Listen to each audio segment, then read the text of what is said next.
আজকে তোমাদেরকে দেখাবো কিভাবে মাটির তৈরি মুড়ি ভাজা বাইলেন আছে কিভাবে তৈরি করে এটা তোমাদেরকে দেখাবো, দেখে দেখো। মাটিকে নরম এবং কাজের উপযোগী করতে এই মেশিনটা ব্যবহার করা হয়। এই মেশিনে মাটি দেওয়ার পরেই মাটি নরম হয়ে বের হয়ে যায়।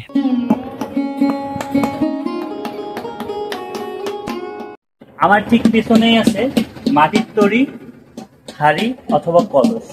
কত সুন্দর মৃৎশিল্পের কারুকাজ করছে, হাতের তৈরি, অসাধারণ, কতটা নান্দনিক, তাই না?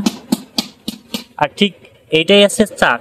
এই চাকে করেই এই কলসগুলো বানানো হয়। আরো অনেক কিছু আছে যে চাকে করে বানানো হয়। তবে যাই হোক, এখন হচ্ছে দাদু বানাচ্ছে মাটির তৈরি যে বাইলেন, যেটাতে মুড়ি ভাজে, কত সুন্দর করে বানাচ্ছে। আমার নাম বিশ্বনাথ পাল। কত বছর ধরে বানাচ্ছ? আমি 40 বছর 50 বছর হাত দেবো বানাচ্ছ? বানাচ্ছি। জবর কষ্ট এগুলো বানাচ্ছি। এগুলো বর্তমান ছেলেবেলা এই শিখতে চায় না।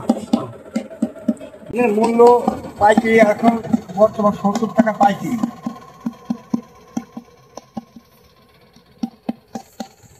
এই করে কি সংসার চলে?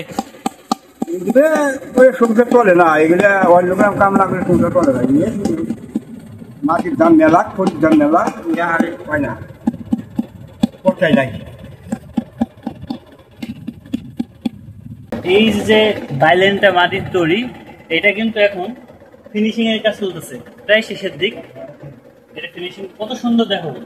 ছিল ঠিক এমনটা, তার আগে ছিল এমন, এটা থেকে এমনটা বানানো হয়েছে, তারপরে ফিনিশিং দিয়ে এত সুন্দর একটা বাইলেন বানানো হয়েছে। দেখতে কতটা সুন্দর, তাই না? এই মৃৎশিল্প দিন দিন কিন্তু আমাদের দেশ থেকে হারিয়ে যাচ্ছে। তবে এটাকে টিকিয়ে রাখতে হয়তো আমাদেরকে এগিয়ে আসতে হবে। আমাদের প্রজন্ম এগুলো না শিখলেও এটা কিন্তু খুব অভিজ্ঞভাবেই এই মৃৎশিল্পের এই কারুকাজগুলো ঘুরে আসছে বছরকে বছর।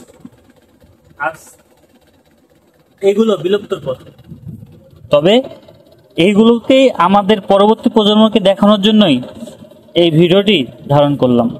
জানি না পরবর্তীতে এগুলো দেখতে পাবো কি পাবো না, বিলুপ্ত হয়ে যেতে পারে, কিন্তু এই স্মৃতিগুলো আমাদের মাঝে থেকে যাক।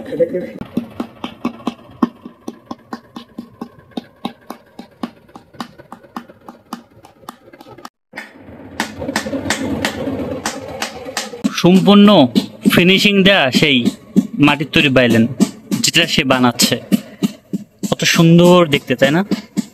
সব তার হাতের কারুকার্য।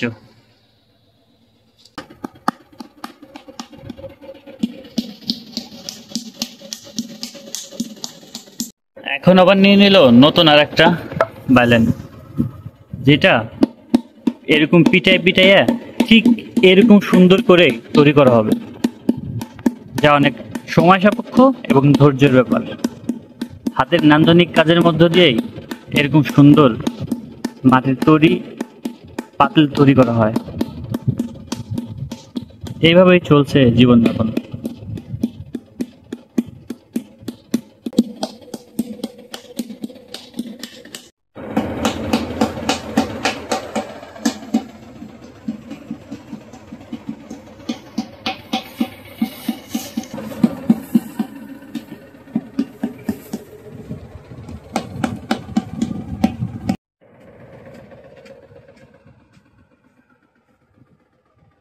মাটির তৈরি বাইলেন বানাতে তোমাদেরকে দেখাইলাম।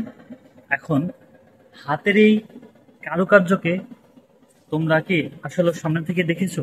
তোমাদের কাছে কেমন লাগলো সেটা কমেন্টে জানিও। মাটির তৈরি এরকম আরো অনেক জিনিস আছে যা কিনা দিন দিন আমাদের এই সমাজ থেকে হারিয়ে যাচ্ছে। তবে এই হারিয়ে যাওয়ার মধ্যেও সম্পূর্ণ বিলুপ্ত হওয়ার আগে আমি তোমাদের মাঝে তুলে ধরার চেষ্টা করব। জানি না এর ভবিষ্যৎ কি হবে, তবে এখন যে জিনিসগুলো দেখাইলাম এটা কিন্তু সাধারণত তোমরা দেখতে পাবা না সামনাসামনি না আসলে, অথবা আমার এই ভিডিও ছাড়া। তবে যাই হোক, ভিডিওটি কেমন লাগলো কমেন্টে জানাও। যদি ভালো লাগে অবশ্যই লাইক কমেন্ট শেয়ার এবং সাবস্ক্রাইব করে সাথে থাকো। দেখা হবে পরবর্তী কোনো ভিডিওতে।